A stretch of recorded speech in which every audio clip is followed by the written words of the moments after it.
This year, the Communist Party of China will hold its 20th National Congress. So this year is of great significance. For the government to deliver, we must, under the strong leadership of the Party Central Committee with Comrade Xi Jinping at its core, follow the guidance of Xi Jinping's thought on socialism with Chinese characteristics for a new era, implement the guiding principles of Party's 19th National Congress and all plenary sessions, carry forward the great founding spirit of the party, act on the general principle of pursuing progress while ensuring stability, apply the new development philosophy in full and right way and in all fields of endeavor, and move faster to create a new pattern of development, deepen reform and opening up in all sectors, and pursue innovation-driven development, and promote high-quality development, advance supply-side structural reform as the main task, respond to COVID-19, and pursue economic and social development in a well-coordinated way, ensure both development and security, continue to ensure stability on 6 key fronts, and maintain security in 6 key areas, keep working to improve people's lives, and strive to maintain stable macroeconomic performance, keep major economic indicators within the proper range, and maintain overall social stability. And we will pave the way for a successful 20th National Party Congress. A comprehensive analysis of evolving dynamics at home and abroad indicates that this year our country will encounter many more risks and challenges, and we must keep pushing to overcome them. The harder things get, the more confident we must be, and the more solid steps we must take to deliver outcomes. The fundamentals of our economy remain unchanged, and they will maintain long-term growth. We have many favorable conditions for sustaining development, and our people in hundreds of millions aspire to a better life, have huge potential for starting businesses and engaging in innovation. And there is no doubt that China's economy will withstand any downward pressure and continue growing steadily long into the future. The main projected targets for development this year are as follows: GDP growth of around 5.5%, over 11 million new urban jobs, a surveyed urban unemployment rate of no more than 5.5%. CPI increase of around 3%. Growth in personal income that is basically in step with economic growth.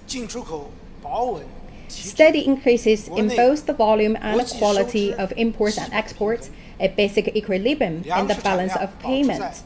Grain output of over 650 million metric tons. Further improvements in the environment, continued reduction in the discharge of major pollutants, energy consumption per unit of GDP to be assessed with appropriate flexibility within the framework of the 14th Five-Year Plan, and the exclusion of newly added renewable energy and coal, petroleum, and natural gas consumed as the raw material in the total amount of energy consumption. The above economic growth target is based mainly on the need to maintain stable employment, meet basic living needs, and guard against risks. It represents a medium-high rate of growth given our large economic aggregate, and that demonstrates our ability to move proactively. That also require arduous efforts. To fulfill the development goals and the tasks for the year, we should pursue prudent and effective macro policies that can continuously energize market entities. And we should also look at the structural policies that facilitate smooth flows in the economy. And we should also to look at the regional policies that should be ensure more balanced and coordinated development, and social policies to meet basic living needs. Macro policies should be kept consistent and made more effective. The proactive fiscal policy should be more effectual, more targeted, and the prudent monetary policy should be both flexible and appropriate. And the employment-first policy should be pursued with intensified efforts to deliver the desired outcomes. The policy should produce effects early on, and the policy tools we have in reserve should be promptly deployed. Regarding COVID-19, we need to further prevent inbound cases and domestic resurgence. For the domestic outbreaks, we need to deal with the situations in a scientific and targeted manner. In our work this year, we must make economic stability our top priority and pursue progress while ensuring stability. In face of the new downward pressure, we have to put stable growth as our top priority. All localities and government departments should fulfill their responsibilities for maintaining stable microeconomic performance. We should take coordinated measures to keep growth stable, promote structural adjustment, and carry out reform. We should work faster to transform the growth model and say no to extensive development model. We should follow a fact-based approach and bear in mind that China is still in its primary stage of socialism. We have to manage our own affairs and respect the laws of development and the reality on the ground and the needs of our people. We should work in light of the actual conditions. We should promote both an efficient market and a well-functioning government, and we should motivate the market dynamism and social creativity. We must act on the people-centered development philosophy and rely on the efforts of everyone so as to keep realizing the people's aspiration for a better life.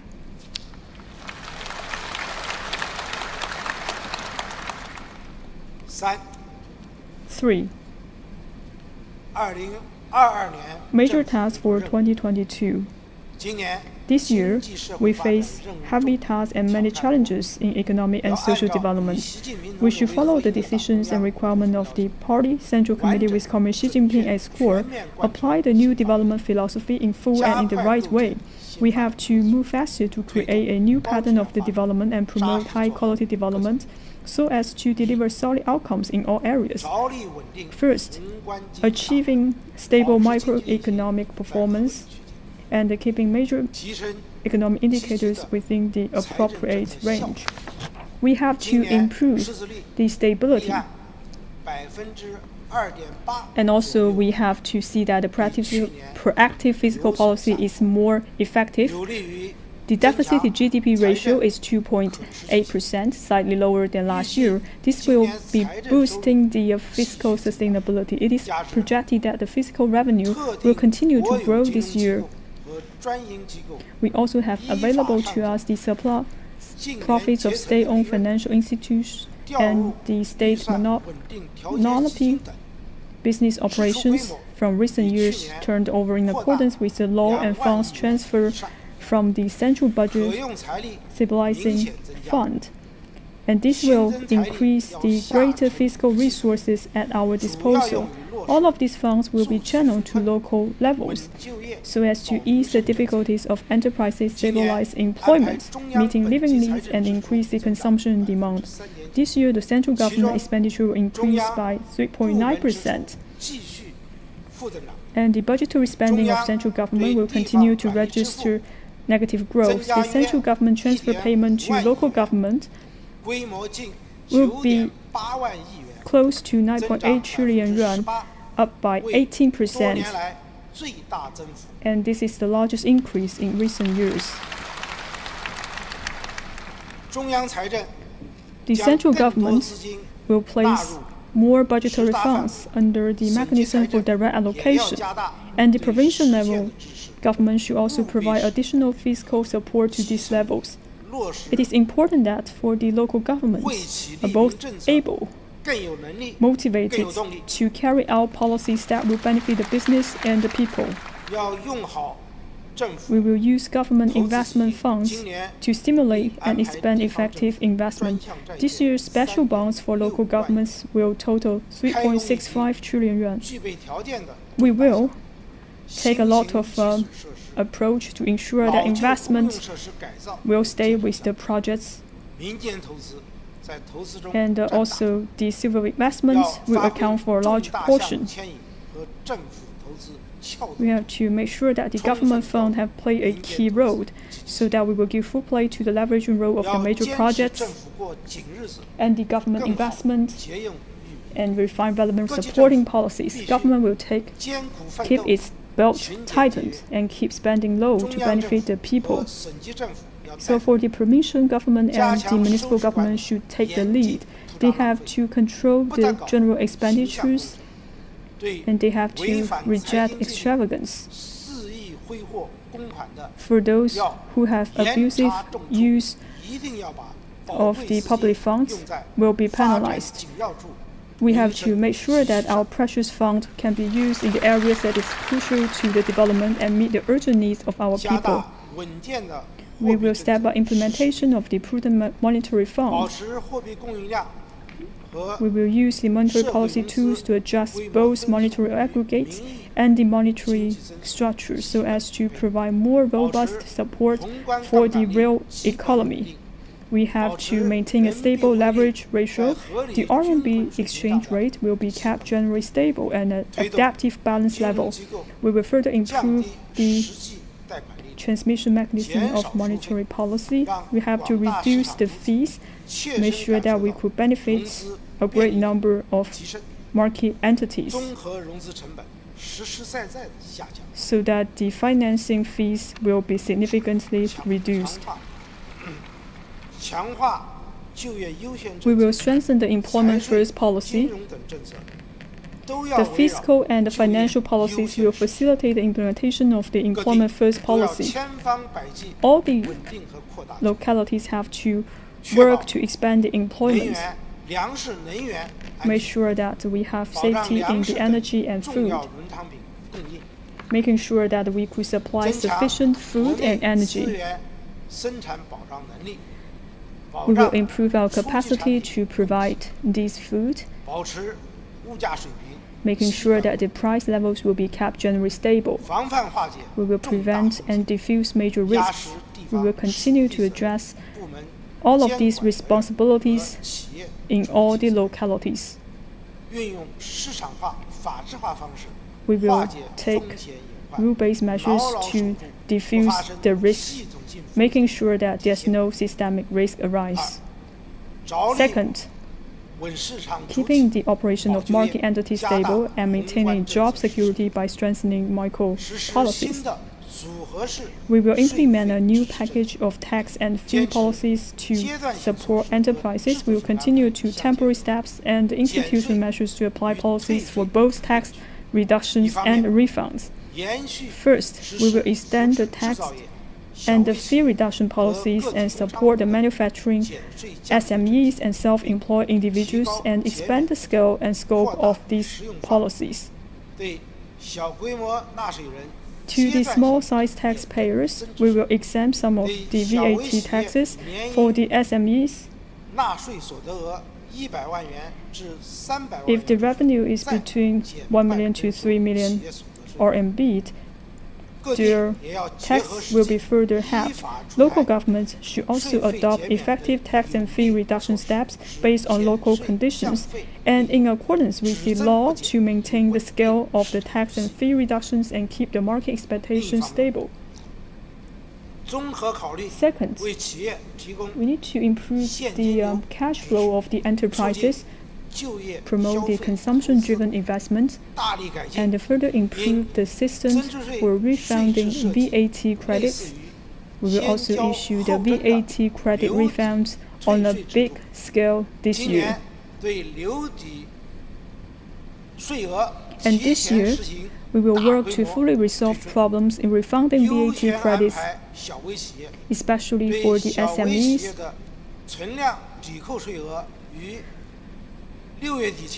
By the end of June, all of these deductions will be refunded.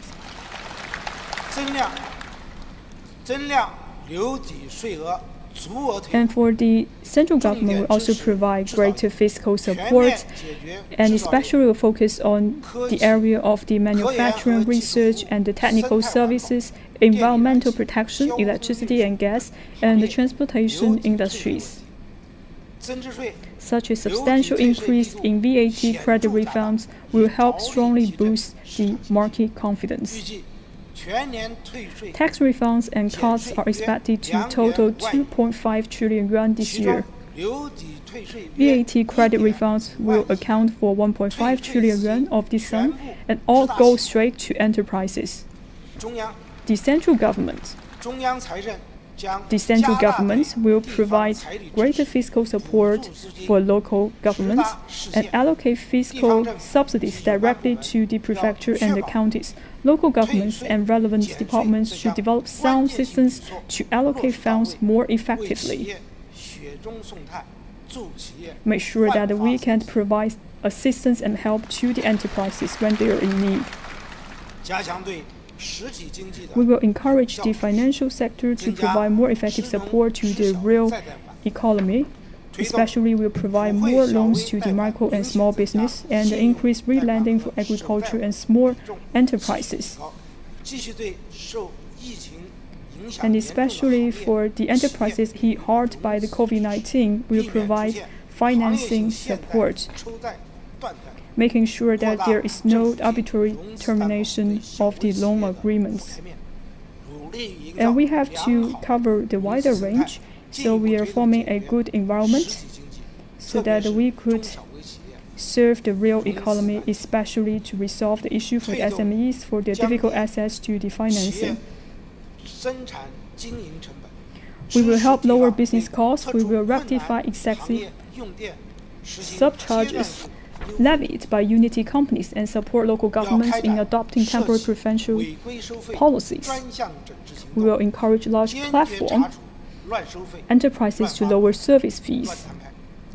And also we will launch initiatives to end unjustified charges levied on business and develop mechanisms for coordinated regulation and joint punishment. We will intensify efforts to get outstanding payments owed to small and medium-sized enterprises cleared, especially for those enterprises that have been badly hit by COVID-19. We will provide stronger support to those enterprises and the sectors so that they could sustain and gain success in the future.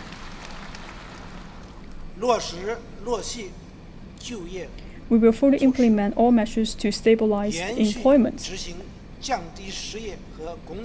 We will continue the policy of refunding unemployment insurance premiums for enterprises that make no cuts or minimum costs to staff members. This year, over 10 million students are due to graduate from college this year. We will give our graduates stronger policy support for the services of employment. We will also provide support to the veterans, and also will assist people with disabilities and members of zero-employment families in securing jobs. We will do more to promote business startups and innovation initiatives and improve the service capacity of entrepreneurship and innovation platforms. We will provide more vocational trainings and use over 100 billion yuan from the Unemployment Insurance Fund to support the enterprises so that more people can gain skills and specialties. So we will foster more talented people to come in all aspects of the society.